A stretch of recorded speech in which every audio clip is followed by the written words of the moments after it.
Hello, everybody. Welcome to our first Tuesday coffee chat with John Willis from Special Operations Equipment and Jack Spirko from the Survival Podcast. I'm Nicole Sauce from Living Free in Tennessee.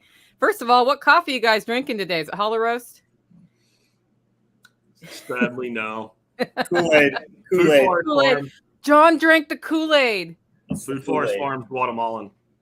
What do we do? John drank Kool-Aid. I never thought I'd see the day. Well, we were just chatting before we hopped on, guys, and I understand that tomorrow there's going to be a test of the digital whatever emergency broadcasting system, and I've seen a lot of videos about this. And the one that struck me this morning was they're putting out notice if you have a secret backup phone because you are in an abusive relationship, make sure that's turned off. Yeah, that's not what that is. Your husband or wife who is beating you might figure out that you have that backup phone and they're planning to escape. And so if you're how many a cheater, people are going to be hit tomorrow because of this, do you guys think? If you have a joint Facebook account and you've been caught cheating, make sure your other phone is not where it can go off. That's what that's code for. Yeah, maybe there's some abusive fucking something out there, but that's not what that bullshit was about. That's an interesting thing because that could be a thing. I mean, it's why I don't have Amber Alert on my phone. There's no way to shut it the fuck off. Like, you can't put it in quiet and then an Amber Alert won't make that loud, annoying thing. And it's not that I don't want to help. Let's just be honest. There's not a lot for me to do. So when Amber Alert goes off here, we get a spread of 5 hours. We've got 25 some phones in this building. And when it goes off, from the first going off to the last going off, we get a 5 hour spread. And most of them, not a single time has it ever been for within 50 to 100 miles of this. It's like Memphis and shit. Yeah. Well, and sometimes they just go off for everything too, right? It's like Alabama. And you're like, so when is it real? And that's the thing that bothers me about it is I actually would look out for the car if there was a chance it was near me. And I get that they could be 200 miles away eventually, but let's start with the making the emergency stuff the actual emergency area. Let's get a damn tornado siren to go off on the phone.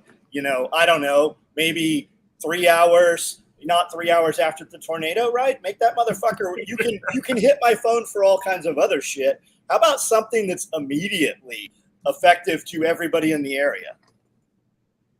Yeah. Okay, so what about the fun conspiracies that have come up out of this? What do you guys think? Oh, I love them. I mean, the rules of engagement would change. Like if the zombie comes to your door and your neighbor's trying to eat your face off, I mean, you don't have to call the police at that point because the zombies are probably trying to eat the police's face off too. The rules are different at that point. I mean, I've been waiting for this for 25 years to happen. I just hope they're slow ones. Are you ready, John? Are you ready for the zombies? No, but I will be okay with it. I'll be at peace. Yeah. Did you train your dogs at least to attack zombies if they come over the fence? The only thing holding most of us back, or at least people that I'm close with, are the limitations, right? We could thrive if we didn't have to give half of everything to taxes, right? When the rules change, the tax collector's not knocking on the door at that point. And if the tax collector ever stood back up and was coming around, some backwoods dude's going to feed him to the pigs before he ever gets up to where we're at. So I'm ready, willing, and able. Okay. Yeah, you know, taxes are a fun thing. No, they're not. Taxes are something that, like, the first paycheck you get when you're that teenager at your first teenage job and you're like, I am making $10 an hour. This is awesome. And then you walk away with $6 or $7 an hour at the end of the month. The first question that comes up is, what is this? And then the second comment is, that's BS. So I always wonder how we get from there to let's tax people more. Right. Because if everybody just stuck with the original reaction to paying taxes out of your paycheck, it would be a lot easier. Well, it's because it's about separation. It's not that they want more, right? The rich, I mean, if they're taxing us a lot, are they really taking our money? They're just fabricating more money. It's not like they actually use our money for it. My tax money went to Ukraine. Did it really, or did they just, fabricate some bullshit and give it to Ukraine? It's about separation. It literally is that kayak commercial where the lady shows up at this beautiful resort and all the Davos whales are sitting around with their hoods and their monocles and their now that we've made travel so expensive, we have the whole resort to ourselves. And here comes this lady and they're like, how'd you get here? That's what it's about. They want separation, right? And who's going to vote for all of that stuff? The low information voter, the majority of the population, people, half of who don't even, work. How many people in the United States, what percentage of people actually don't hold a job? What percentage of people in the United States have never held a job? I don't know the answer to that, but it's more than people that do hold a job. So, Jack, what are your thoughts on the emergency system test tomorrow? I think it's all a bunch of bullshit as far as all the stuff that our people are talking about. It's just nonsense. Turn off all your shit. They're going to take over your smart devices. They're going to put shit on your phone. All this crap I'm hearing about it. If they were going to do that shit, and they probably already have, they would just do it. They wouldn't announce on the 4th of October, we're going to send you an emergency alert so that you would all know and be prepared to throw your phone in a fucking dryer. And I think it's the goddamn dumbest thing I've ever heard come out of my side of the industry in 15 years, and that's saying something. Now, with that said, we tried the dryer, and your phone will ring. The microwave also is not a Faraday cage. We literally went in there. We put 6 different cell phones in the microwave. We called them. The microwave does not work. But if you want a Faraday bag, we've been using the SLNT. I have 50 Faraday bags sitting out here. Like, no bullshit. In the last 2 weeks, I've bought almost every Faraday bag on Amazon. The silent SLNT seems to be the nicest, and it does stop. It stops the signal. They do what they're supposed to do. So worst case scenario, you can have some extra radios programmed, and you can have those tucked away should you ever find yourself in a situation where you need them. I have a huge Faraday cage. It's 50 feet long by 10 feet wide and about 9.5 feet tall. Yep. And it was an aviary for quail. Perfect. And I did not build it to be a Faraday cage. I built it to be predator proof. So my property, we only have a few inches of dirt and then we hit solid rock. So when we put the hardware cloth on it, we went down to the rock layer and put a 1-foot break and then buried it. So this entire metal structure is grounded 360 degrees, or well, it's not really a circle, so whatever it would be around a fucking rectangle, into the ground. And I had no idea that was going to happen when I built it. I only built it to keep raccoons from killing quail. Yep. And if you walk in there now, you watch the signal on the cell phone. The second you close the door, go just gone. Nothing. There is zero signal in there at all. I think you could take one of those Tesla fucking things and shoot fucking sparks at it and stand in there and read the paper like Nikola Tesla did. Like, so if you really want one, you can build one. I don't know that you need to. Well, you've got a day to do it. A day. Are you using a Faraday us in a day? Okay. Are you using that? What's up with the aviary right now, Jack? I know at one point you had some frogs and lizards and stuff in there. So right now I've got a bunch of in that little pond that's in there. I got a bunch of shrimp and not bluegill, goldfish and snails and shit like that, and pretty much nothing going on in there. I do have some snakes showing up in there. Really, I can't really tell what they are. They look like a ribbon snake and halfway to a garter snake, but they're not either one. And they're little and thin, and they're fast as fuck. So I haven't actually been able to catch one yet. But they're hanging out in there, and I don't know what I'm going to do with it long term. I built it for quail, and then my wife decided she wouldn't eat quail. And I'm like, I'm not raising quail for one person. And so then I was growing peppers in there, and I grow so much otherwise now. I don't know what I'm going to do with it long term. I might actually demo it at some point. It's like an idea whose time came and went. And it's kind of depressing because we put so much into building it. That's cool. I want one big enough that I can sit out in the snow and watch parrots fly around. Yeah. It's snowing. I just want to sit, drink coffee, banana trees, parrots. Then you need to do more. Yeah. Gothic arch. Yeah. Well, I've thought about doing something like making it somewhat a piece of it anyway, like a greenhouse in the winter, so I could do something like that with it. But I don't need anything else to do. My wife tells me once a week, you don't need anything else to do. I actually just made a decision. I'm going to 4 shows a week. Yep. I Really? heard that. Yeah. I'm behind, so I hadn't heard that. I've been doing this 15 years. my average show length 90 minutes. So I'm putting out, I don't believe most people in my audience are listening to every show. I really don't. I think they're picking and choosing at this point, just out of a time situation. And if it's not going to affect my bottom line and it's going to make the shows I am doing better, which I feel that it will, because I do get up some days now and go, I don't know what the fuck I want to talk about today. I mean, there's just a point. I mean, I've done 3,300, almost 3,400 episodes now.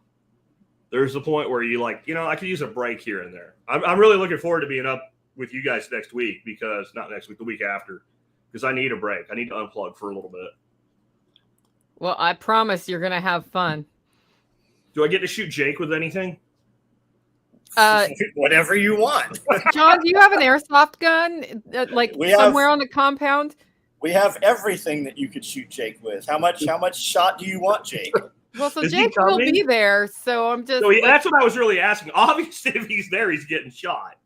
I was wondering whether he would be there or not.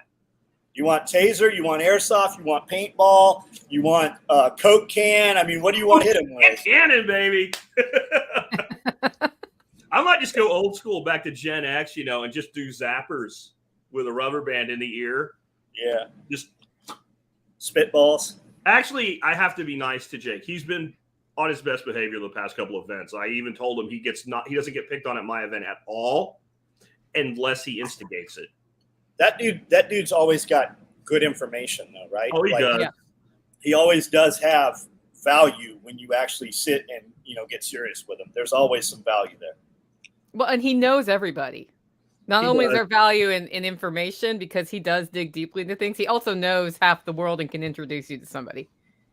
He's actually a really good dude. Yeah. He just has a propensity to ask too many questions. And like I said, he's been really on his best behavior. Well, his feelings don't get hurt when you pick on him, so he's the guy you can pick on. I'm almost afraid if I don't pick on him at all, that he's going to feel bad. Yeah. Right? Like, he's going to be like, well, what did I do? Even though I told him I'm not going to pick on him. Like, at some point, like, he's going to be like, well, it's my time to get picked on now. Like, he's that guy. My role. Like, what did I do? Because guys, we have that with ourselves already. Like, we don't see a guy for 5 years, and then you meet up to have a beer together, and you're like, hey, fuck face, and he's whatever, asswad. And people are like, these two guys hate each other now. Right? And if you don't, like, fuck with each other a little bit, one of you is going, like, what'd I do? Yeah. Like, what's wrong? Why aren't you yourself? Yeah. Kilo Bravo 6 says he's been listening to you since the third show. Do you know who that is, Jack? I believe that's Master Guns Anderson. Oh, if that's who it is, I know exactly who it is. Yeah, I found you at the third show also. I was on the ARFCOM forum, and some dude was posting his modern survival, and he's like, hey, I got this. That's the first thing I'd ever heard of a podcast. And I clicked that link, and ever since, man, that was the start of all of this, really. If that's him, I met him in 2010 in the real world. 2010 or 2011 at Dirt Time, one of the last Dirt Times. He was there with a bunch of his Marines. It was my first exposure to, like, real ham radio. Like, you had read about it, and you'd seen the prophesizing, but he rolls up in Las Vegas while we're there for, I don't know, Soldier of Fortune show or SHOT show, and he meets us for dinner, and he's got, like, 20 radios. And it was the first time I'd actually seen a dude with multiple radios that actually worked. They weren't just, like, in a box. Yeah. He had them all mounted. 2009, yeah. It probably was 09 for Dirt Time. I might have actually met him at a SHOT show, too. I don't know if he was there or not. I was there in 11 or 12. That dude was always tough as nails, man. He's got a fresh baby right now. Really? Yep. Good for him. Yep.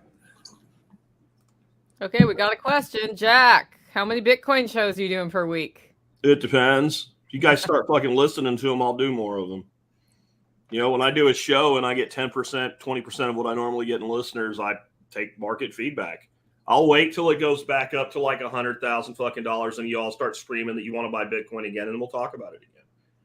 Yeah. Until then, go buy fucking Bitcoin and don't sit here and go, if I would have known, because you would have known right now, go buy Bitcoin. When did you first start talking about Bitcoin really on your podcast? 2012 would be the first time. 13 would be when it would be like in earnest. Yeah. Right. And I'm thinking $600 ish. Yeah. So I started buying at about $400 ish because I was listening to you, and I knew the concept was one I wanted to participate in, but I could not figure out how to buy it. And you did a show where you're like, this is how you buy it. 1, 2, 3, 4, 5. And I was like, oh, that's really dumb. I didn't figure that out. And then I just put it on auto buy. The first I bought, I had to send some money to Nicole through something, and she bought it and then sent it back to me somehow. Like it was a big deal. Yeah. I couldn't get a debit card linked up with Coinbase, or at least the card I had, it wouldn't work. What's going on right now with pricing? I don't even look. 27. I just looked. Yeah. I think it's up too. Like it recently had some big jump or something. People were, I see. It crashed, man, and everybody it crashed and jumped. It crashed and jumped again. It's a stable coin right now. It's just fucking flat. Like this is the accumulation phase, guys. We're gonna have another halving next year. It's almost like it's on a calendar. It's almost like it's all built on mathematics. It's almost like you already know all the rules going in, and you can time it based on rules. And that there's like this fucking cycle that runs in 4-year intervals. It's almost like that. But I don't know. Go play fucking PlayStation or whatever you want to do. Yep. Okay, here's a fun one. Would you take a big pay cut to learn a new trade? The new trade would allow me to get a job near my brother-in-law in Tennessee, but would delay my move out there because of making less money. Any advice? Is it his brother-in-law or his bug out location? Oh, bug out location. Sorry. It could be either one. But I think it's bug out location. Yeah, just, that was bad. I did it. I mean, that's all I can say. But like the place you are in life has a lot to whether or not you're willing to take that step back, and is it really going to be worth it? So I spent most of my professional life in sales. I wanted to move into marketing. I had done an awful lot with internet marketing for my sales teams and all, but I had no track record of it. I had no proof other than results. And so I took a job. I was making 190,000 a year plus bonuses working for Fluke. And I took a job working for a company called Masterlink. And I had some bonuses and incentives, and my base salary went to $45,000 when I did that. But for the next year, I was surrounded by a team of internet marketing professionals, a whole fucking team, and was able to be there with those people every day. And a lot of them I knew more than, but they knew one thing. And then this person knew one thing. And then this person knew one thing. And then I was able to take those things and put them together. And I was able to, all the stuff that I built with Neil and all after that was because I took that step back. So it can be worth it. But, do you have an understanding wife like Dorothy who goes, okay, if this is what you need to do, you can do that? Because I'm telling you, a lot of times if you're a husband, you go to a wife, I'm going to take over $100,000 pay cut to do this. Not necessarily so happy with you when you go to do that. So it's something individually you have to decide. But I wouldn't have shit compared to what I have today had I not taken that step back at that point. My question is, what's the trade, and why can't you move to your bug out location now and start training in that trade at a pay cut in Tennessee? I don't know where you are to begin with, but the cost of living here is not terrible. It has gone up as it's become a more popular place. But I see a limiting statement in there. It would delay my move out there because of making less money. Like, why do you need to make more money to move to Tennessee? Because you make more money stepping out. For instance, California. When we left California, our money literally almost doubled coming to Tennessee. Right. And then change of life, right? From big city to small town, you spend a lot less money. You're not spending $1,200 every month on Starbucks anymore. You're not renting, VHS tapes every night at the Blockbuster anymore. So it's easy to conserve money, and your money goes further out of state. I always question when I hear that is this you talking yourself into complacency more and delaying the move, right? Is it delaying? Until you get uncomfortable, things are not going to drastically change. And then also, what is that job? Like, is that job even going to be necessary in 2 years from now? Yeah, and there are some, I agree with John on that. There are some things going on right now that make it a little bit differently, though, in that there's a lot of people, like in the situation I'm in, it's a good thing for me, but if I wanted to move, it's not as good. And that is, I bought my house 10 years ago. I have a house payment right now less than what my son has on his. I have a freaking 3-acre farm. I have giant outbuildings. You've been here, Nicole. I have a lot of infrastructure here. My house payment's like $1,400. If I move, no matter where I move, I'm not going back to a $1,400 house payment right now. because I'm sitting on a 3% mortgage. And right now we're looking at 7-8% mortgages. So people can be in a situation where if I have to take the haircut and I have to move and I'm in an optimum situation for my living expenses right now, that move could be different or difficult. I don't know. Like, they're like, I'm with John. I'm detecting a little bit of like toolbox fallacy type thing. Like, I have this dream I'd like to do, but I need to do this other thing first before I do it, so I don't actually have to try to do it. Like, I am feeling a little bit of that in there, but I'm open to being wrong. And are you willing to make a big change to make a big difference in your life? Because sometimes that big change means that you earn less money, you change your way of life, you reduce your standard of living while you get through it. And I know very few people who have built successful businesses or become successful who did not go through a time when they did that, where they reduced their standard of living to make it happen, because it was what you had to do to get it done, and they had decided to get it done. And like Jack, I understand the housing market is different than when I bought this place too. Yeah. You know, I got this for a song, really, in comparison. Still, I see opportunities out there to buy and rent places that are affordable. They just may not be, 2,500 square feet, 4-bedroom, 2-bathroom that you're getting into. And that can be, I know somebody. So I'll say this. So we know Neethi, right? Everybody knows Neethi. Yeah. She's selling her house right now, which is a big, comfortable house that they've lived in. They've moved into a smaller rental. So everybody's kind of on top of each other. So they have the money to buy the land she wants, because she was running into financing challenges because, land loans are crazy. So once the house is sold, then she can do it. That's because she decided she wanted to move out of the city. And that's how she has to do it. And right now it's uncomfortable, but it's the steps she has to take. So I think it's really important to think, am I willing to be uncomfortable to make this change or not? Yeah, all growth requires being uncomfortable. I remember there's some rabbi I was listening to that said, like, if lobsters were like humans, they would never grow, because they would get uncomfortable when they have to become vulnerable and shed their shell. And they would go to the lobster doctor and he would give them a drug, and they would take the drug, and then it would make them not hurt, and then they wouldn't grow, right? There are other ways this can play out, though. Like, so I just had a dude on last week that he breeds ball pythons, which, by the way, is, if you do it right, is a big time business. But he also had like a biopharmaceutical background, right? So he had a PhD, and he had to make a decision. Do I want to pursue this ball python thing and use my scientific knowledge in that, which is taking a risk? It's full on entrepreneurship. Or do I want to stay in this safe path that has, a credential and it sounds fancy and people like it and whatever? And so now let's look at this a little bit differently. Let's say this dude that asked the original question we started talking about lives in California or Dallas or something, works for Lockheed, and we'll just make up a profession. He's an aeronautical engineer, right? And he wants to move to Tennessee. And he wants this new profession to work out, and he's taking a big step down in pay because he wants this new life. What if it doesn't work?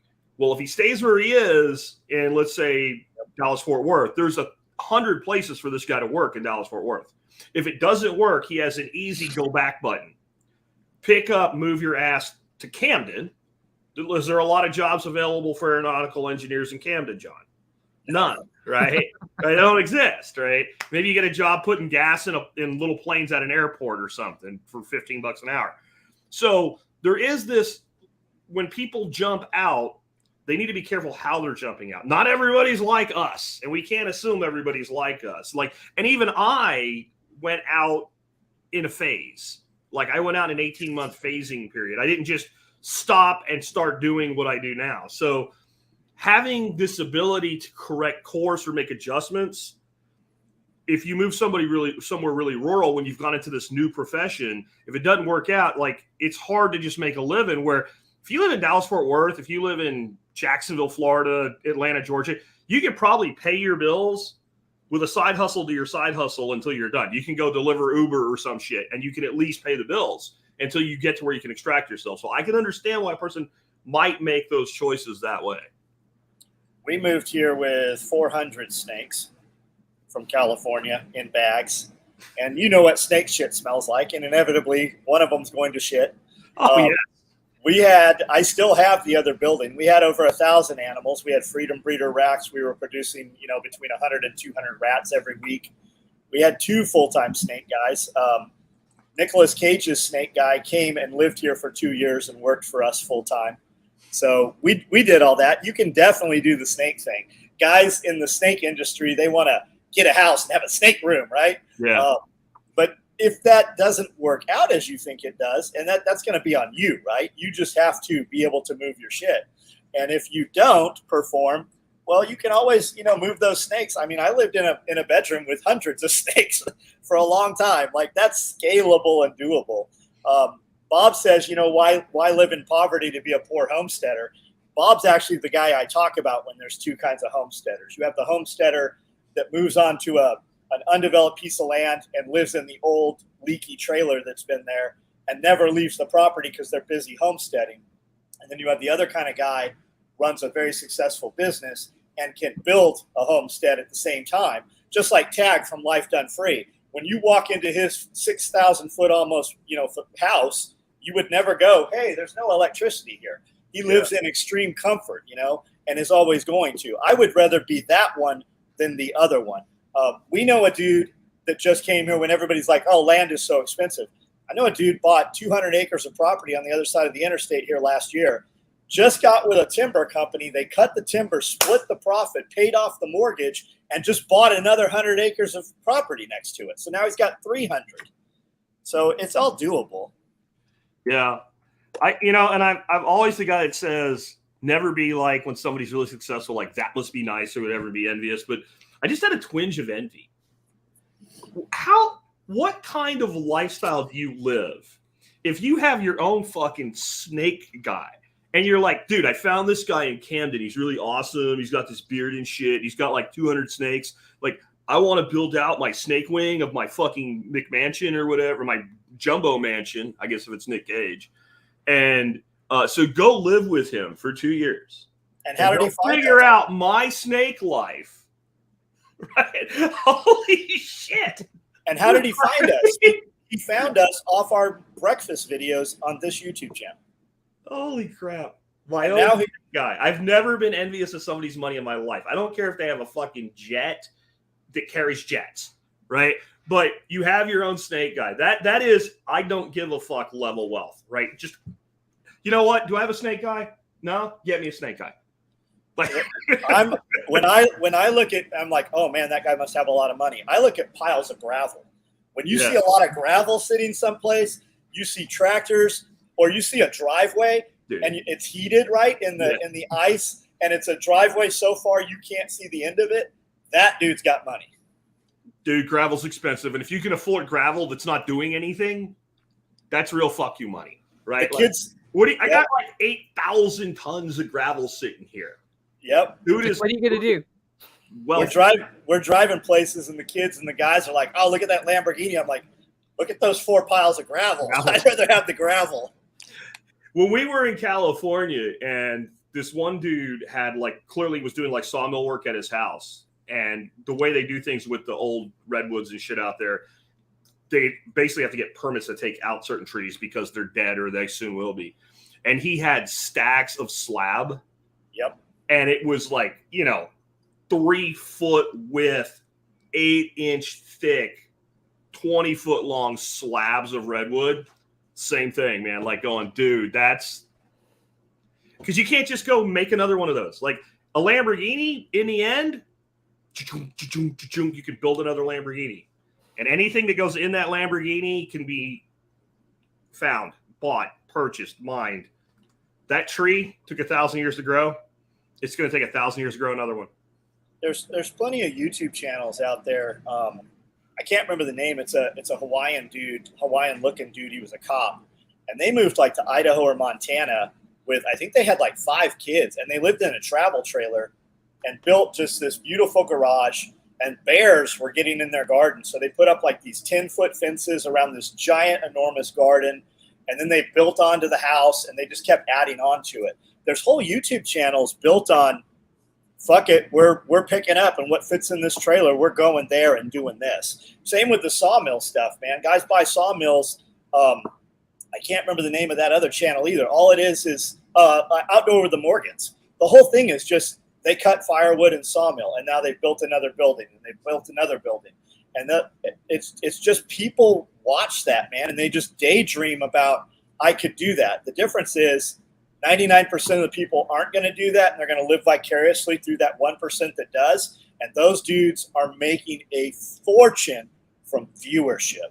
And it just and then once you build your viewership a little bit, those companies start just sending. Tractor Tony, huge YouTube channel. He lives 30 minutes from here.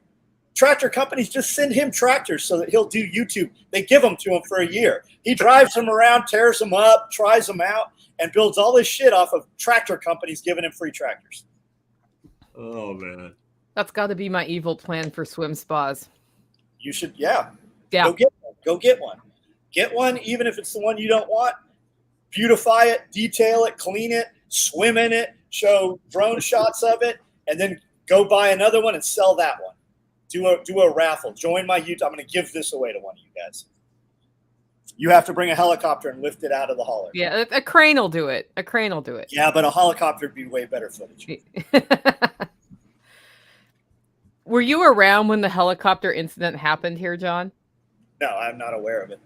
So power company drives up to my house one day. My lights are on, and they said, we got reports that some lines were down, and I see your lights are on, so it must not be here. And I was just talking to them, and they're like, yeah, we heard a helicopter ran into the lines. Oh, and shit. I looked, and then I looked up on the hill where the TVA lines are, and they're gone. There's usually a helicopter on the ground when that happens. Well, they have, so military has built-in anti-wire defense systems. It's like a big set of wire cutters on the front, and that's what happened. They cut the line. And it was the driest Tennessee had been in almost my whole time here. So sparks hitting the ground should have set off a fireball, but it just so happened they were maintaining that stretch and there was no power going through it. So I pointed up and I said, well, that line is gone. And they ended up, it turned out some people in the military had been flying where they weren't supposed to be flying. That never happens, by the way. Right. And they flew too low and they cut the lines and they got to the other side and were trying to not let it get out to the public. So they called it into the power company. And then we happened to see the name of the person who called it in. So I was running a newspaper then. We wrote an article about it and they're like, how did you get that name? Just saw it. And the fun part was we got to watch them restring the line with a helicopter about a month later. So it was a big to-do in the area. And we narrowly escaped dying by fire because there was no power going through that, because we would have not had time to get out of here. That's cool. I don't have any good helicopter. Well, I do. We had a helicopter fly around the shop a couple times, so low that it was blowing gravel all around the parking lot. And when we came out to see what the hell it was, because gravel was hitting the building, you look up, I'm like, here it is. This is it. Here they come. And there were two dudes in the door with rifles sitting and flying around, and they're waving. And then when we did the pre-SRF party, the party we had, Nicole, one of those dudes was like, that was me in the helicopter. Oh. And then I got to see, you ever see that big pole they have with all the saw blades? They chopped all the trees down this run here with that thing. Those things are pretty cool too. Now I know when that helicopter was over your facility, you heard dun dun dun dun dun dun dun dun. No, I know what a federal search warrant, the execution of a warrant looks like. That's exactly what I thought. Because I didn't know the first one was coming. Yeah, I probably won't know the next one's coming either. But are they going to come in by helicopter? That's the question. They had everything but a helicopter the first time. Yeah. Man, I can only imagine. Questions, thoughts on the anarcho society developing in Lebanon right now? I know nothing about this. Do you two? No. It's a mess. Lebanon. I got a friend from Lebanon. His mother had LASIK surgery scheduled for him. And as he's about to get LASIK surgery, his mom is haggling with the doctor trying to negotiate the price. During the surgery, the power went off and was off for about 60 seconds and then powered back up. So Lebanon has all kinds of crazy shit. They've had these big grain silos explode.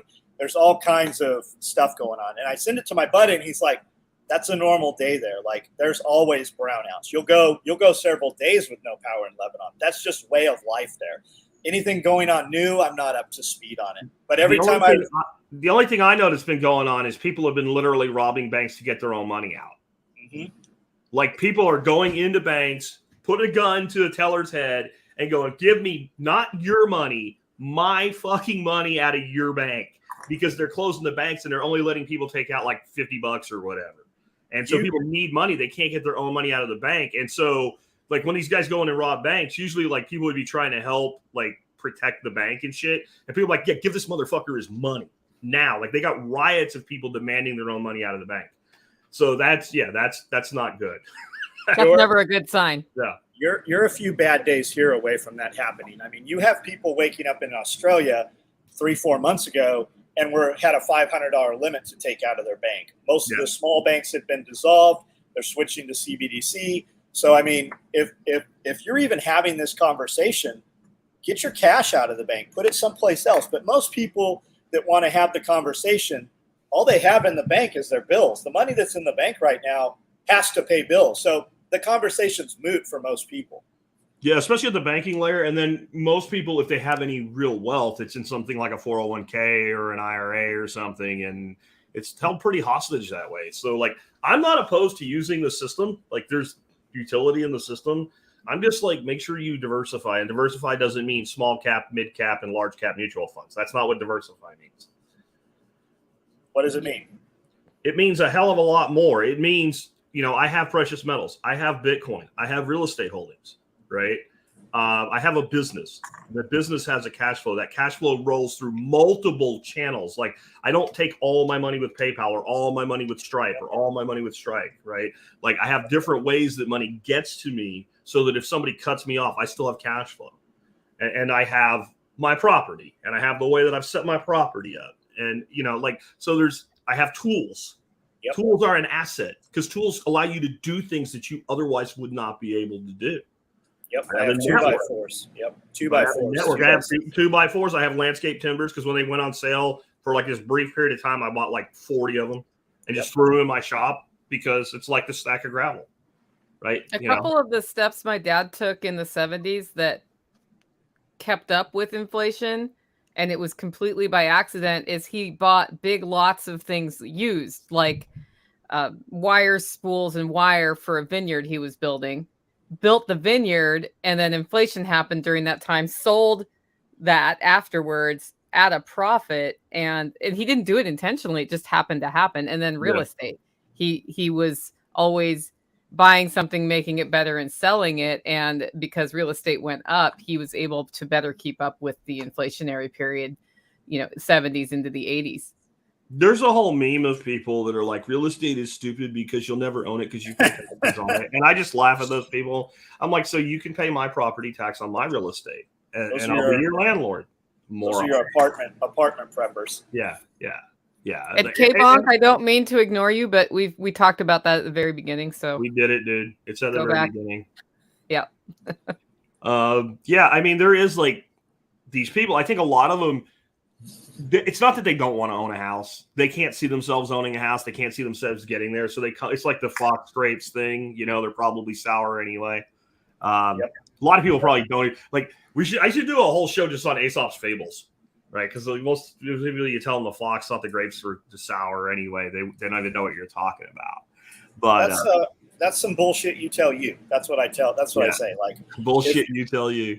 Yeah, it's just like. Well, you don't own your car because you pay registration. Okay, but it's super nice when I can just pick the one that I want to drive on the day that I need it. Yeah, you can be in a co-op with Cadillac and they'll bring you a truck every month. You can switch it out for whatever you need. They'll have it there within 24 hours until the day it doesn't happen and you need that truck. Yeah. Do you, man, whatever that is, I tell them, you're a grown-ass man. You spend your money however you want to spend your money. You're never going to find me on your social media trying to convince you of something different. You have to seek me out to take issue to have that conversation.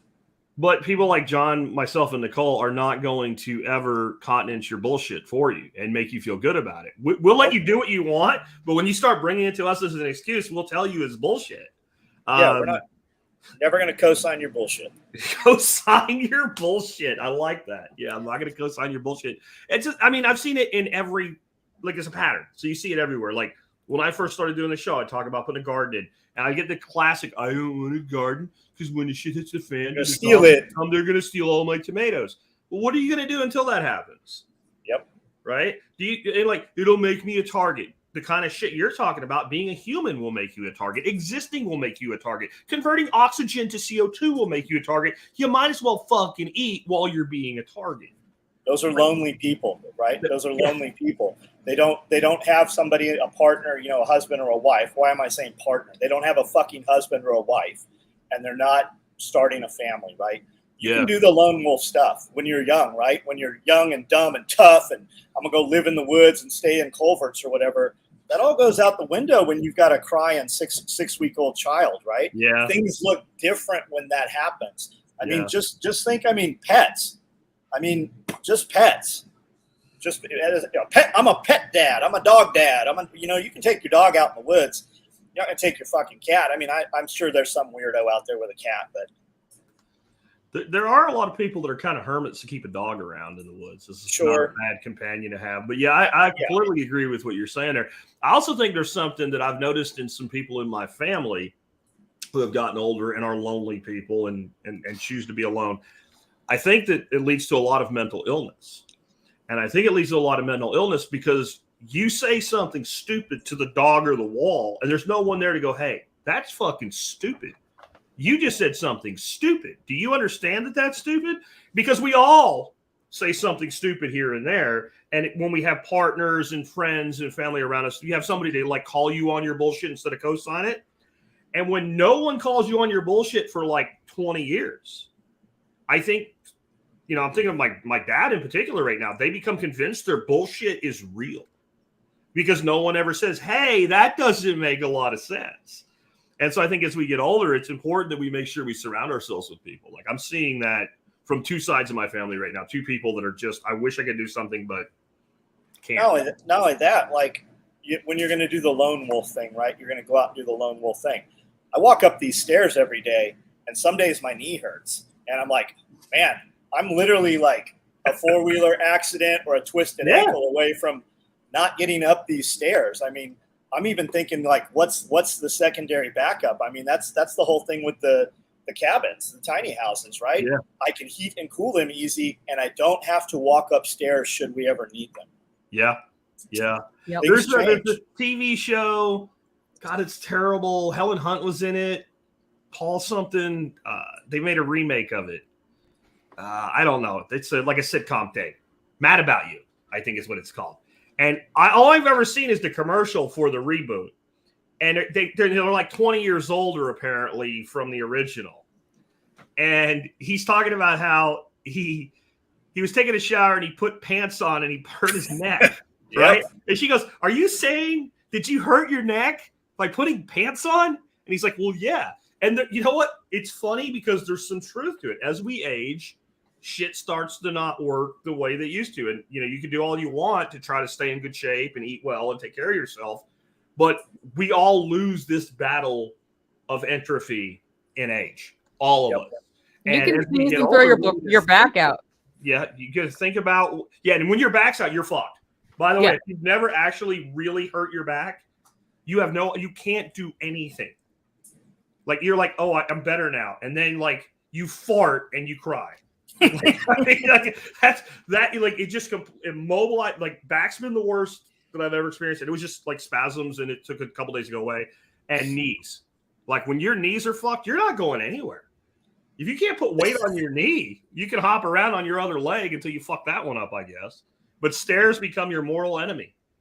Yeah, I'm standing in a gym right now, and my injuries don't come from this. They come from 50-pound sacks of feed or a truck it was cool when I put those giant tires on when I was 35. Oh, yeah. You feel it like, I don't need no steps.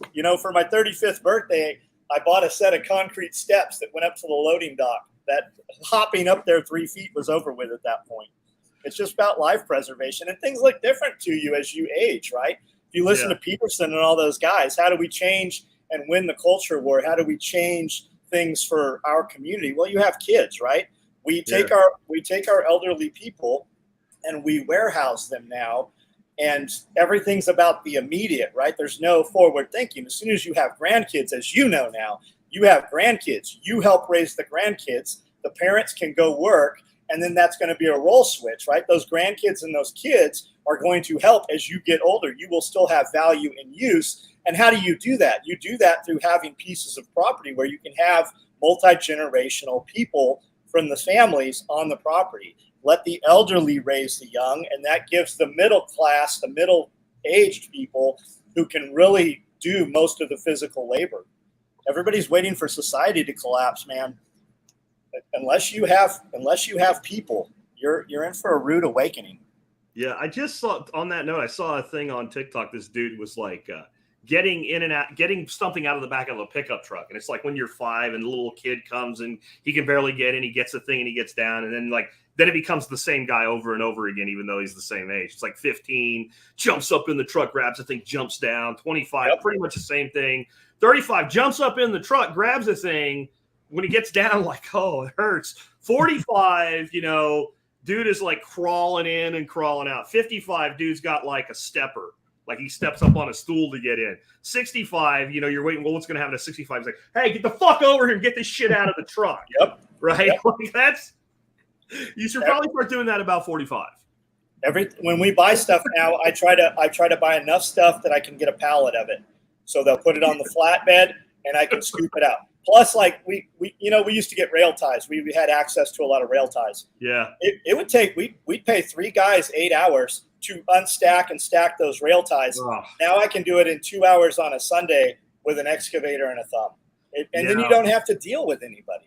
I remember I was probably in my early 30s, late 20s. My father-in-law had bought a bunch of those, and I ended up having to go get them for him because he wouldn't pay for delivery.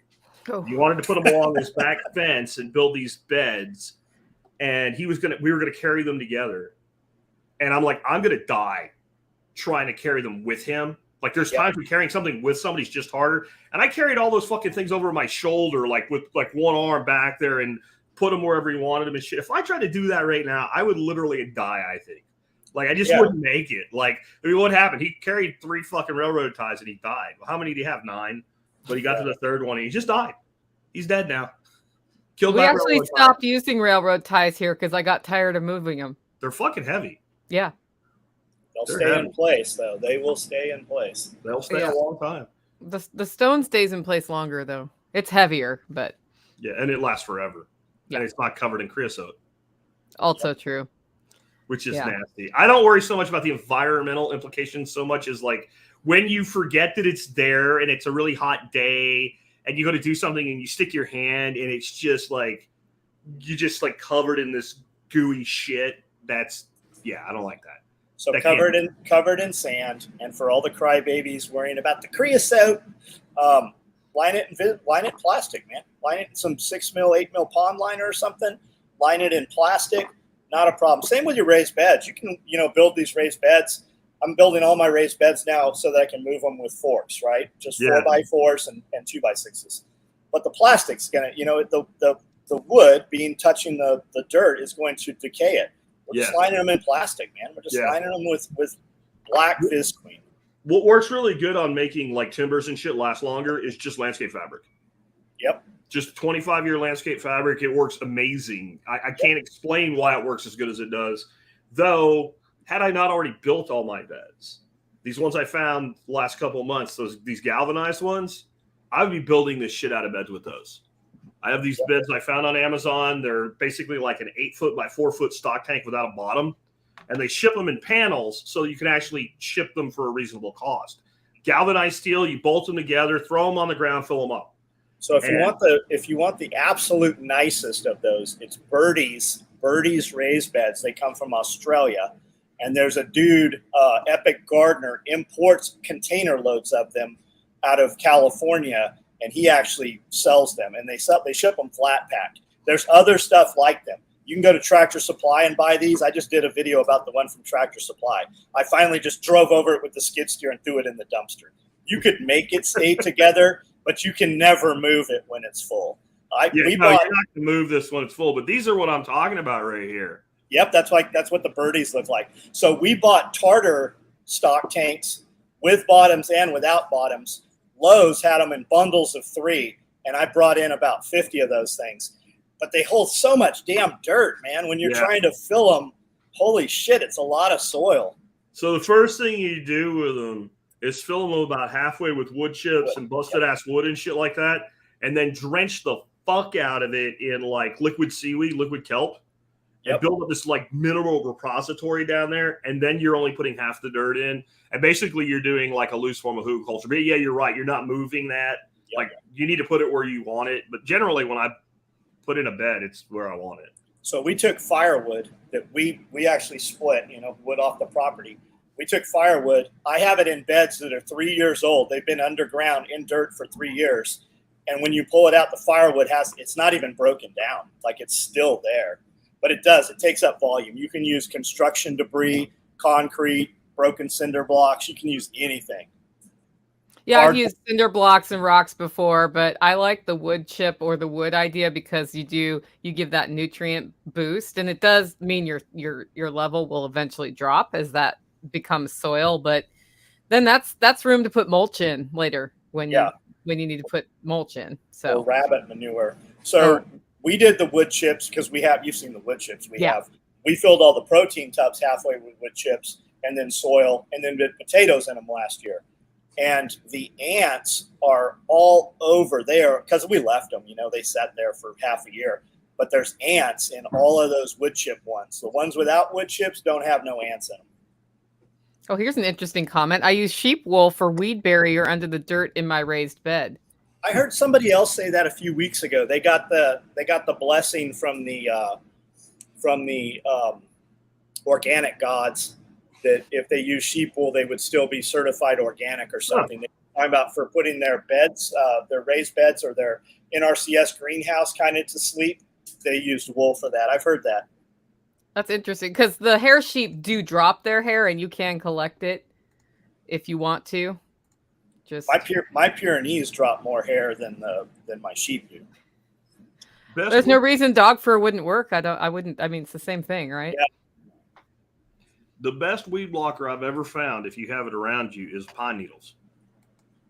And yes, not like Christmas tree pine needles, the big, long, like yellow pine, white pine. Like where we lived in Pennsylvania, we had mixed hardwoods and softwood forests, and like all the landscaping my dad did and shit, he would just go up because he wouldn't buy anything if he didn't have to buy it, and just get hefty sacks full of freaking pine straw for free. And I mean, I never saw anything come up in between that.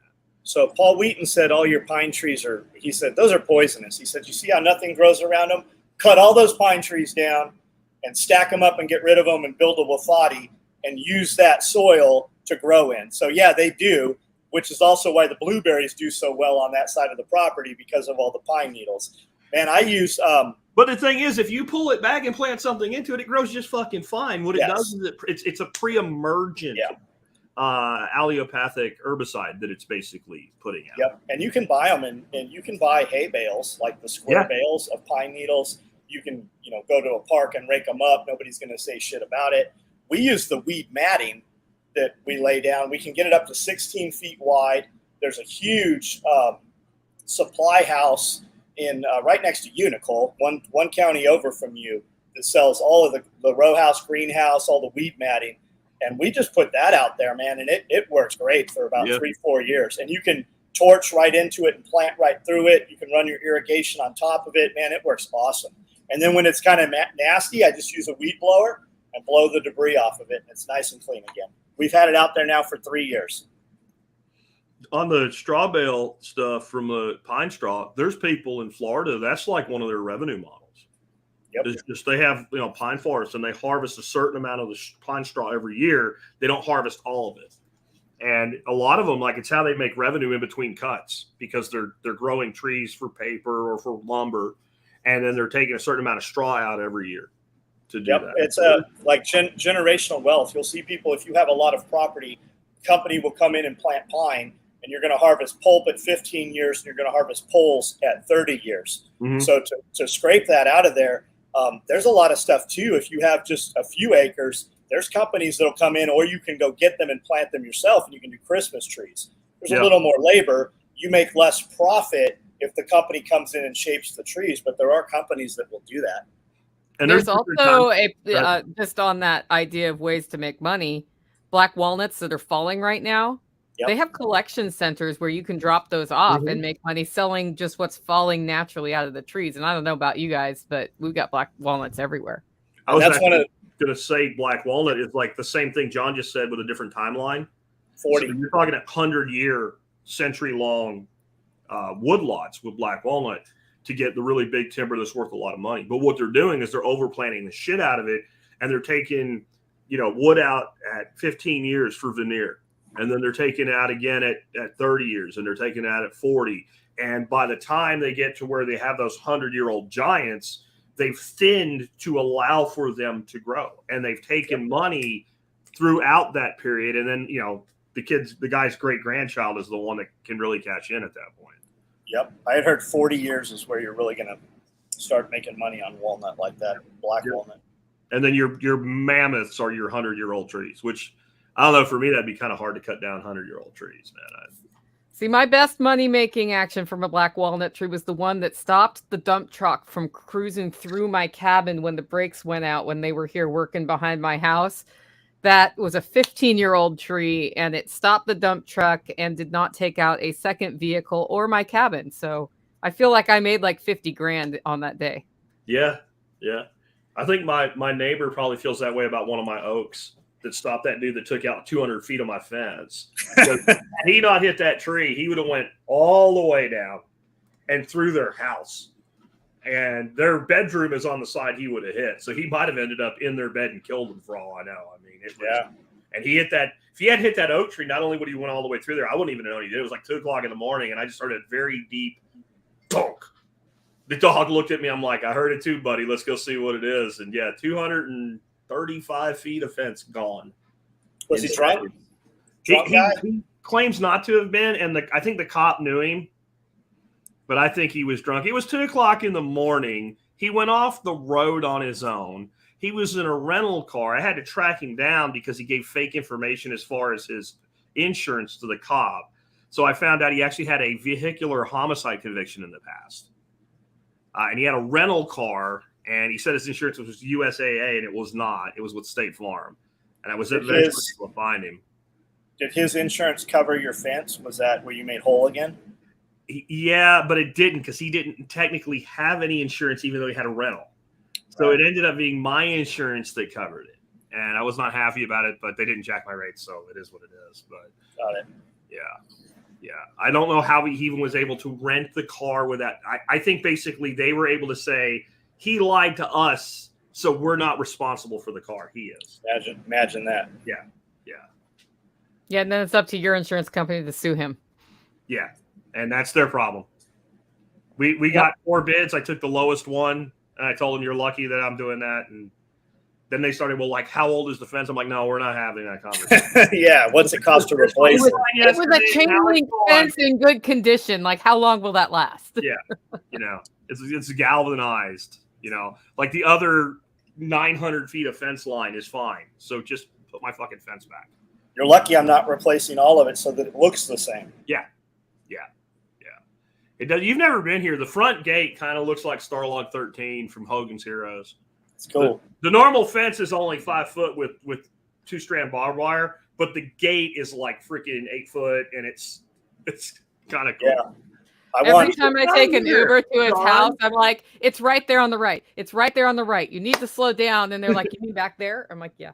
We started doing a couple of years ago. It's worked really good. We have the 2 different gates, and you have to call the parking Nazi when you're coming. And we put colored Christmas lights on one gate and white Christmas lights on another gate. And then we tell them which color lights to look for. Yep. And you still see them go down the fucking road, turn around, come back, go down. And it's not hard. It's just late at night and people are tired. And I want those pop-up barriers, those big metal like they have on military bases now. When are you going to come here? Man, I don't get out of here. I didn't ask you that. I have no idea, Jack. I'm making my third trip to your place now, John. You just tell me what that costs. You tell me what it costs, and we'll keep bribing you to come out here so that I can see you. Man, I don't get it. When I leave here during the day on a weekend, I'm back here to take care of animals that evening. Yeah, he needs a farm sitter he can trust who won't have their face eaten off by his dogs. My farm sitter I can trust. Oh, is he moving for real? They might be. Yeah, I know they've been looking. That's sad. That'll suck. I mean, I'm happy for them, but I wonder where I'm going to hire my new farm sitter I can trust. Probably the one I'm losing. Like you really have to just provide lodging and housing and have a farm hand that lives on the property. Yeah. Your job is to walk the like we used to go out in the morning, and me and the kids, Sebastian, he's like, "What are we looking for?" I go, "I don't know, but we'll know it when we see it." And one day there's water bubbling out of the ground and broken pipe, man. That's what we're looking for. You're looking for something that's not like it always is. Yep. We looked 1,000 times until the one day you saw it. Or you don't know the tree is on the fence and the fence line's down in the back property. That's what you're looking for. Yep. Jack's shirt says, "We the people, not we the government." And that was last week's shirt, I believe, at SOE. Yep. Great shirt. Love that shirt. You can find it at original SOE gear. Yep. Or even simpler, SOEtacticalgear.com. There you go. Yep. How many URLs do you have to go to the same site? I own 72. Even unrelated ones typically dump to the site. I've got a couple of old non-existing companies any longer, but I still hold the URLs. And that's a smart strategy. You close your company, you decide to do something else, you forward the old company to the new thing you do, and instantly you have traffic. Yep. And how many people take websites down for no fucking reason whatsoever? And you're like, why did you do that? Because it costs $10 a year in hosting. Yeah.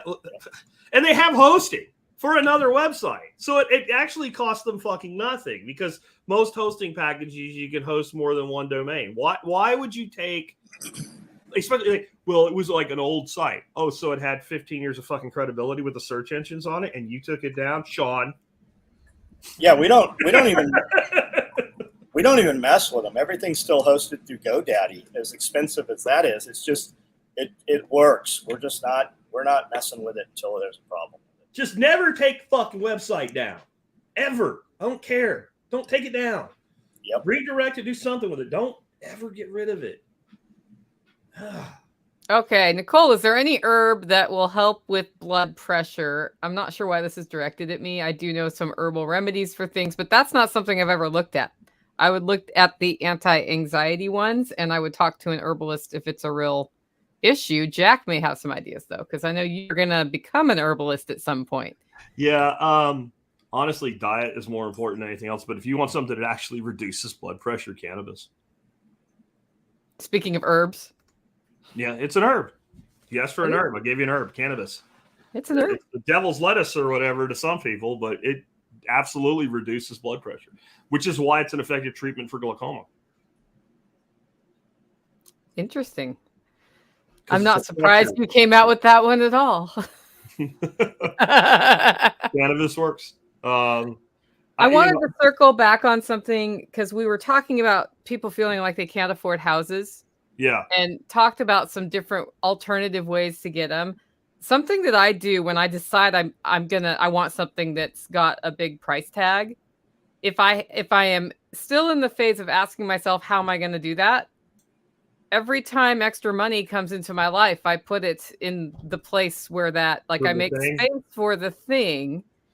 Because even if I haven't decided, or if I'm trying different things and haven't gotten there yet, the one thing I know about buying things with a higher ticket item is that when you have money or more money set aside to do it, then you can do it. Right? So while I'm asking myself how to get more, there's always money coming in. And it's amazing to me how fast just continuing to have that conversation with myself helps me achieve that, what seemed like a big goal at the outset. Well, and if you keep putting money away for the thing and you decide you don't want the thing, you still have the money to do some other thing. Right. So that's what always happens. If I'm saving for something, I'm never going to get it, because by the time I could afford it, I don't want it. So I do the complete irresponsible thing, and I just go buy the thing, whether I can afford it or not. Like maybe negative bank account. But you know what always happens? I then hustle and make the money to get the thing to cover it. Nobody's ever going to know it happened. There's so many things that I felt that way about that I never spent my money on, because I did the Nicole thing and decided I don't really need the thing. Yep. And I won't ever save for it though. I'm an impulse type person. So if I don't put some check on that, like you talked about having snakes. At one time, my entire back wall of my office in Arlington was all bookshelves and it was all snakes. Yep. I would have added on.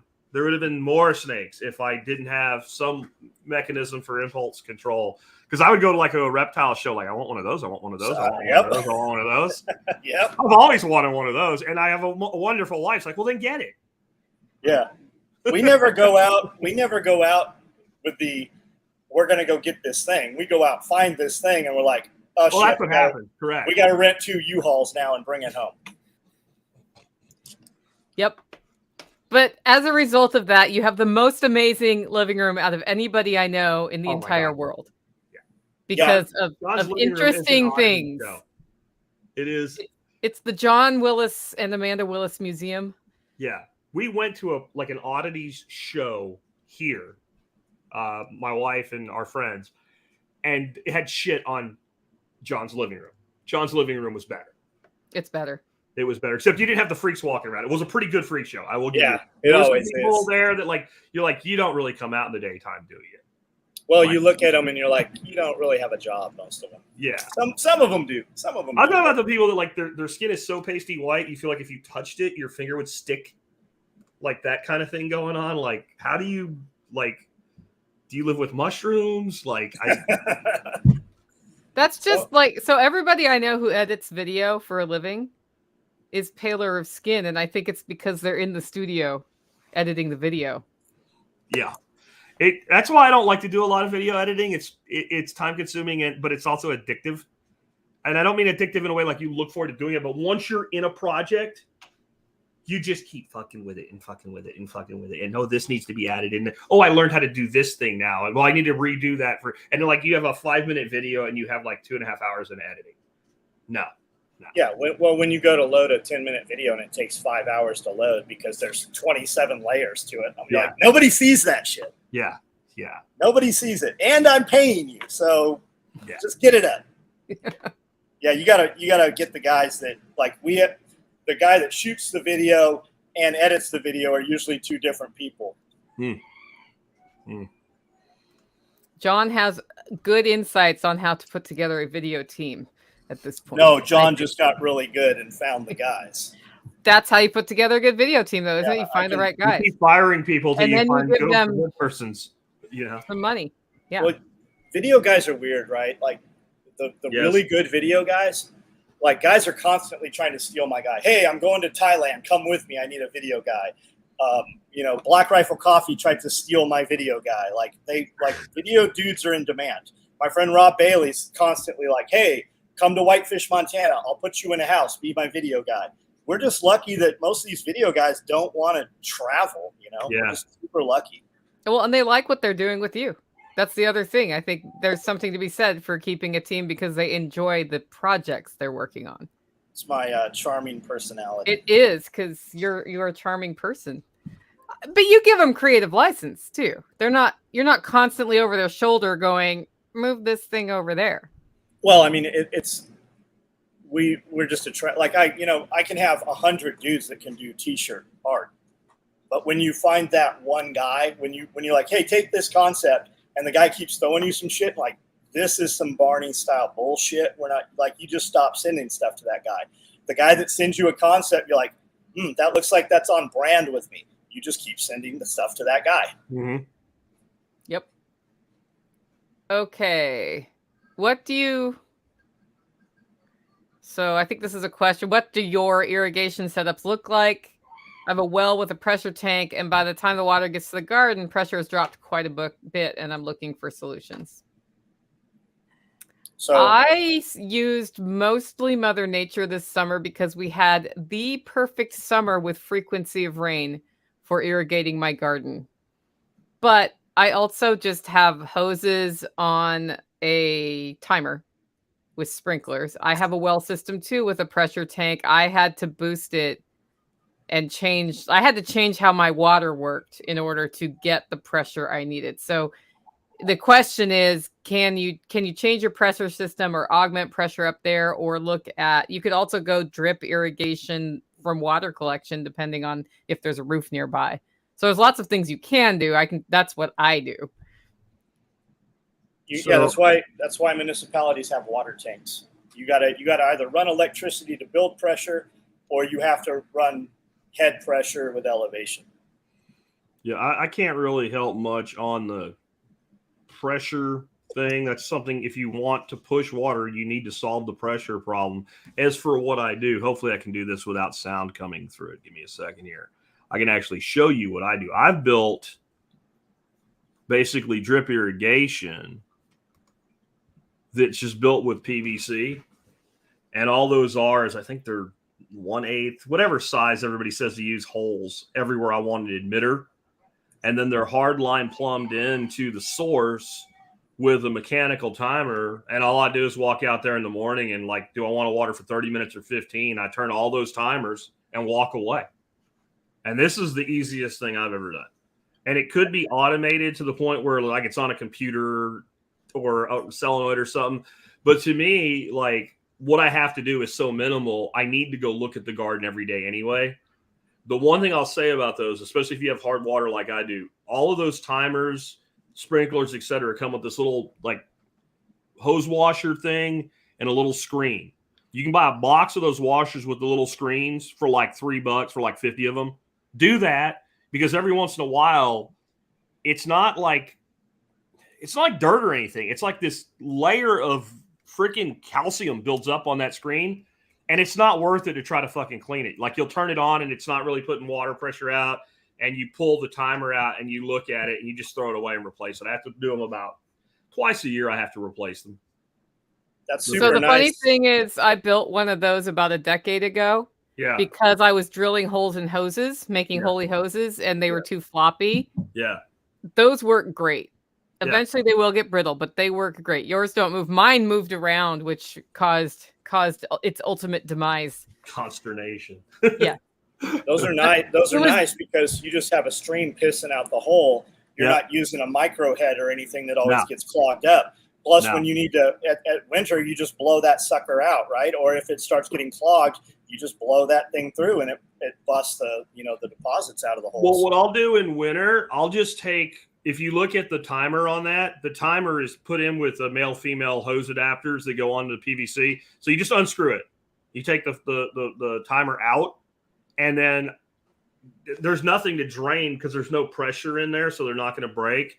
If they do get to where they clog up or whatever, I just keep the drill bit that I put in my impact tool that I've drilled all the holes with. I have a little like tool kit on the side of the garden bed. I just keep it out there, and if I see one that's not running, I just take it with my finger and it opens it back up and it starts running again. And then once you pull that timer off, if you want to blow out the pipes in general, you just hook up an air compressor, just blow them out, and then I shut that leg off for the winter, because in the winter I don't have to irrigate. Now, it looks like you're cutting slots. You're just cutting slots, not holes. No, they're holes. What you're seeing is a magic marker, like a Sharpie. And that one particular one you were looking at, I drilled all the way through to see if it would work. And I was asking too much from the pressure available. So I think that's the one we're coming back to now. Basically, I plugged all those holes up with epoxy. Cool. The putty epoxy, the waterproof shit. So we have 180 pounds of pressure coming on the property, 2 reducers. So by the time it hits our lines, we're about 80 pounds of pressure. I've got, timers and stuff on there, but I'm lazy. If the thing will water itself, I won't go look at it. Yeah. And we'll come out one morning and you're like, where is all this water coming from that has washed all the way across the parking lot? And we'll have a water bill, not pay attention for 2 days. You'll have a water bill of $900 here. Oh, wow. So I don't use, like, I even have automated rabbit waterers, but I don't use them. I just walk through, I turn a hose on, and I fill each bottle. The caps come off the bottle, I fill them, and that puts me out there every day looking at every individual animal that way. Yeah, I want to see everything every day. I want to put my eyes on everything every day. When we talked about farm sitters earlier, when I have somebody here, it's like a couple, 3 times a day, get up, walk around, look at everything. Yeah, and if you're paid, like if we paid high dollar dues to take care of animals, and I would go in the evening after they had left just to take photos, and you'd be like, hey, where is this at? Where's this at? Oh, I moved it. But like, don't ever trust a dude. Like, even if the dude, like, if you're not looking, you're not doing your due diligence, because you could have a dude that's just perfect, but if you're not looking, man, we had dudes that we paid for years to come in to do farm stuff, and we were paying him to be here at 5 o'clock. And I just I got up early one morning and came in, and I'm like, where's this dude at? So I started looking, and I looked for about 6 weeks, and I was getting billed 3 hours every morning, and that dude didn't show up a single morning, not once. And like, that dude was golden for years. So if you're not looking, man, you just. Yeah, that's something. If you ever take people on, I don't care how good a person has been for how long, never assume that they're going to stay that way. Yep. Humans have short circuits just like machinery does at times. And like, you don't know when that dude's wife is going to serve him with divorce papers or who knows what. Yep. Right. So people that have been 100% dependable sometimes go off on you. So it's up to you to have a check on the check, right? To know some way that this thing's not happening, because it's happened to all of us for sure. And it's the person that, like John's saying, the guy that you're like, there's no way this person's going to let me down. Yeah, they will. Yep. Yeah, they will. I had a guy, I was searching like all the local jails and shit, because I figured he must be in jail. There's a guy that worked for me for years. And I got this really strange text message. And what it was is he was quitting, and it was a Friday, and he didn't actually want to sit down and tell me for sure until Monday. And like, he just disappeared. He wouldn't answer the phone, anything. And I'm like, this dude got arrested. So I spent my weekend trying to find this guy, and this motherfucker just wants to quit his job. Yep. Right? Like, and like literally all you needed to know was that. Don't be that fucking guy. Don't be that guy, because you're dead to me now. Yeah. You're dead to me, because all you had to do was tell me. Inspect what you expect. I like that, man. Watch one, do one, teach one, right? We'll bring a dude. We'll have a guy. I'm like, okay, this is how you do it. Now you do it. Now he's demonstrated that he can do it as you do it. That sets the bar, right? That's where that's at. Especially like a new employee. If he can duplicate what you do, then he should progressively get better. Yep. But like, people are just like, you have to watch. You have to be aware. The next thing I want to see is the next guy that comes in instead of me teaching him. I want to watch this guy teach him. Right. And when you find the new guy, and the new guy's doing it fucking right. And if the guy's stupid, I'll give you a pass, right? But if the guy is capable of learning and you can't teach him, you don't know how to do it. And when you find those guys, you give them more. You give them more tasks. Yeah. Okay. Here's a good late breaking question. John spoke about working hard but not making money. Any tips for monetizing my homestead hard work? Shit, I've talked about it a dozen times here on this. I mean, audience is your most valuable thing in 23. And we could go back to 2020. We could go back to 2015. Audience, right? You might start out reviewing cell phones, and you just love cell phones, so you're building content on cell phones. When you have the audience, that's when you can monetize the audience. And you might even find homesteading, right? You might start a homestead. You love homesteading. You're excited. You get burnt out. You have that audience. You might switch just, you're moving at 12 o'clock on the clock, and you might go 12 o'clock in 1 second. And a mile down the road, it looks like the same place, but 5 miles down the road, there's a huge divergence.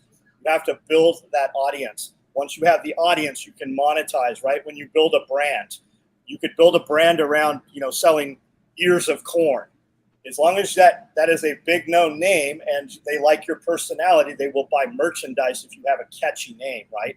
There's tons of companies that started off as one thing that just became clothing companies. You just have to have that audience. And when you do something that you truly love doing and you're showing it, the right people will show up. I think one of the things you need to do, though, when you say you're working really hard and you're not making any money, is what are you doing? What are you doing? And if it's never going to make you money, stop doing it. And it can be profitable in things other than money. Like if you tell me, well, I work really hard with my chickens, but we eat 50% of our protein is chicken that we grow ourselves every year, then you can put a monetary value on that. And you can figure out what you're making. Okay, and that's fine. If you're working really hard because something's going to make you money someday, either figure out how to make that shit make you money now, or don't do it and do something else, right? And if you could turn it into a content-based business like John's saying, great. And then what you'll find is you can do a lot of shit that you wouldn't otherwise do when you're in a content-based business, because most people aren't going to do as many things as you are They're going to refine it down. So if you're not going to take that approach, then you need to refine shit down to what is the 20% of effort that gives you 80% of results. And that's an old cliche, the Pareto principle, et cetera. But there's a fucking reason. Because for millennia, the principle has not changed. People will do so much work. And when you really go look at what they're doing, you're going like, so you can eliminate all this shit and you won't lose any money. In fact, even if your total revenue goes down a little bit, you won't lose any money because you're not making any money. I remember Mark Shepard one time was talking about how many farmers he talked to that lost money every year. He goes, then, like, if you lost $18,000 last year, then this is what I would tell you to do this year. Take all your seed and shit that you saved, walk out your back door, and just throw that shit on the fucking ground and don't touch it for a year, right? Whatever grows, you're ahead. Because you didn't put all the money into losing that other $18,000. Stop doing the things that adversely affect your cash flow. And so when people say, all my hard work, what are you doing? And why are you doing it? And where is it leading to? And is it really leading to the place that you've told yourself that it's leading to? Or did you just watch a bunch of people on YouTube and say, I have to do all this stuff too? Because I think there's a lot of disjointed homesteads out there, right? What's that dude's name? Marty something does that homestead rescue show, non-reality show. Yeah.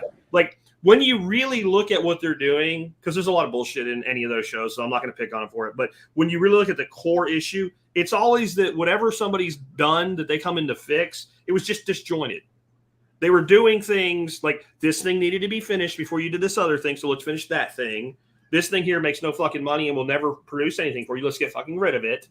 You need water. Let's dig a hole and fill it up with water. We'll call that a pond, right? Like there's this all they do is kind of tighten up what's going on there. And I think there's a lot of homesteads that are so non-joined together, non-organized, that they're never going to be successful if success means getting more out than you put in. And to me, that's what success means. I better get more out than I put in. And as a person who hates clerical work, I'm going to say this. Don't underestimate the value of knowing where the money goes. Because there was a time when I just sort of generalized and didn't track. And then I've set up systems for more tracking. And I don't know if this is even going to show up, but it's a little too bright. So I if you can see it, there's 3 icons here. This is my daily planning sheet. And I don't know where the glare is coming from. Further from the camera. Yeah, no, it's too bright. It's just too bright. Anyway, what I have is a to-do list with 3 things, and one has a heart shape for me. This is just girly. One has $sign, and one has community. Okay. And so when I choose my focus for the day, I write down my 3 most important things to get done that day. And if they are all on heart, which is just making me happy, and none of them are on money, then I reassess what's going on, because personally I needed a reminder to make sure that I'm cognizant of which efforts are generating revenue. And there are things I love to do that generate revenue, so it can fall in both categories. But that's like the basis of a book to me. It is the basis of a book that I recently finished writing, and it's in production, called My 3 Things, which is all about setting your direction, going that direction, and then having a daily reminder. And that won't work for everybody. It works for me. And it's completely changed my life. The year, it was actually talking to your buddy David, where I was like, I need more cash flow. And he grilled me for 2 hours on the phone once when he was driving somewhere, and made me line out how much time I put into things and how much money I got from it. Yeah, he went project manager on you. He did. It was great. And it really was eye-opening, because I realized, there were places where I put a lot of effort, didn't make a lot of money. And then I had to ask myself, well, is it because I want to do that? Or is it because I feel like I have to do that? Because there's a big difference there. I can totally choose to put days of my time into something that brings me something other than money if I want to. Or do you want to have to do it? Or do I want to have to do it? Right. So, you really want to do it, so you made an excuse saying that you had to, so you could do it because you wanted to. Right. Know your motivations, but then also know how to build the balance. And so on the homestead, it's the same thing.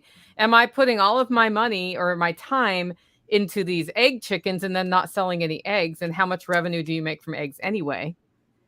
Versus, as John says, a content following where you're making revenue from multiple streams and merchandise and getting paid to speak and can sell your book that you wrote and all of those other things.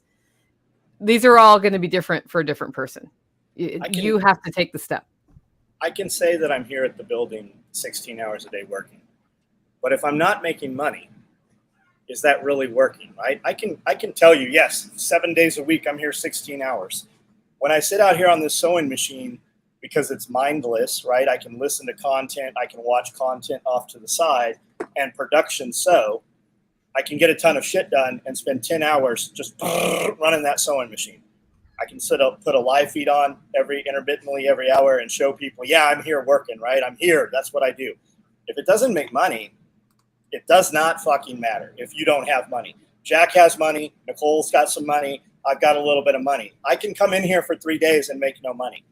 But if it doesn't make money when you're starting this out, when you don't have money, what do you need? You need money. Money's not everything. Well, then why do you go someplace you hate to go every day for so little of it if money's not everything? Because money buys you options. What should I be doing during the day? I should take 30 minutes and I don't know, there's tons of gear sitting here in a pile. That's what I should be doing. I should take a picture, and it doesn't even have to be video. I can take one picture of 10 different things, put it in a reel in Instagram, do a couple little hashtags to it, and go, hey, we have this stuff. If you buy this, it'll ship today. What happens when I do that? $3,000 in orders come through. That's the difference. And that takes 10 minutes to do that. It takes 20 minutes to do it correctly. I don't like doing that shit. Look at my social media stuff. There's people probably get on my social media that have no idea what special operations equipment is because we're just doing little clips and cuts from our podcast. Podcast's starting to make money. It still costs me more money every week to pay the dudes that do the podcast than we actually make from the podcast in an entire month. Will that change? Sure, it will change. Sponsors will come in. Things will change. They're already starting to hit us up. Hey, we want to sponsor your stuff. But if you don't have money, you got to do the thing that makes money. Just because you're there at your wood shop and you're straightening up and cleaning up and you want to get away from your miserable, wife or whatever it is that you do, so you go to the wood shop. If you don't have something at the end of the day at the wood shop that you can sell that somebody's going to give you money for, that didn't do shit for you, especially when you don't have money. Yep. And with that, it looks like we're getting towards the end of our time here. I will say that you can make money doing things you love. But John is right. Sometimes it's things that you do not love about promoting the things that you love. And it's amazing how much time those things sometimes take. Sometimes it's a tiny bit of time you've been putting off for weeks. So when you identify what those are, it's hard if you're like me and don't always focus on something, but you can totally trick yourself, as I do, into getting those things done first, get them out of the way. I learned that one from Jack, but let's go once around the horn and wrap up for the day. And then I guess I'll see you guys in a week. Something like that. Week and a half. Jack, go for it. Oh. Permapasture Farms, are you coming to Self-Reliance Festival? ? I'll go first. SOE Right. Tactical Gear. We make gear. Some of you guys know that. Some of you don't. We've got a podcast. I'm on Instagram, TikTok, YouTube, 4,000 videos here. I do a live video every night. Jump on. We can talk about whatever you want. This shirt says, we call it prepping. Grandma calls it Tuesday. That's available. It's online. If you order it today, we'll ship it to you today or tomorrow. Jack, go for it. I am Jack Spirko, host of the Survival Podcast, 15 years running, over 3,300 episodes. If there's something that you're interested in about self-reliance, self-sufficiency, independence, and liberty, we've probably covered it many times. Just go to tspc.co, and you can use the search bar to find an old episode or listen to what we have going on right now. We have a lot of cool stuff there, and I look forward to having some of y'all come check us out who have not done so yet. He said, Grandma calls it Tuesday. And I'm Nicole Sauce. And this shirt right here is one of my favorite SOE shirts. It says, go fast, go alone. Go far, go together. That's a lot of what we're about at the Living Free in Tennessee podcast. If you want to check that out, it's at livingfreeintennessee.com. And don't forget to get your Self-Reliance tickets. We have both digital passes and in-person passes available. That's all over at selfreliancefestival.com. We will see you guys next week. Thanks, guys.